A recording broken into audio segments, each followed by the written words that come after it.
અમદાવાદમાં એસઓજીએ 1 મહિના અગાઉ કરોડોનો હાઇબ્રિડ ગાંજો ઝડપી પાડ્યો હતો। આ કેસમાં આરોપીની ધરપકડ બાદ ચોંકાવનારો ખુલાસો થયો છે। યુવાનોને થાઇલેન્ડની ટ્રીપની લાલચ આપીને મસાજ કરાવીને ગાંજો લેતા આવોની ઓફર આપીને ગાંજાની હેરાફેરી કરવામાં આવતી હતી।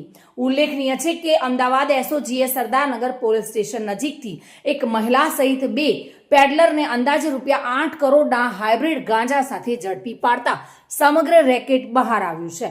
પોલીસના હાથે ઝડપાયેલી જીયા ઉર્ફે જેસિકા ઉર્ફે આકાંક્ષા પ્રજાપતિએ તેના પિતરાઈ ભાઈ ચેતન પ્રજાપતિ સાથે ગાંજો વેચવા નીકળી હતી, ત્યારે એસઓજીની ટીમે દરોડો પાડીને આ બંને ભાઈ બહેનને ઝડપી લીધા હતા। યુવતીએ ડ્રગ્સ માફિયાના કહેવાથી ગાંજાની તસ્કરી માટે 4 રાજસ્થાનના યુવકોની ફોજ તૈયાર કરી હતી। જોકે બેરોજગાર યુવકોને લાલચ આપીને થાઇલેન્ડ લઈ જવામાં આવતા હતા અને ત્યાંથી કરોડોનો ગાંજો ગુજરાત મોકલતા હતા।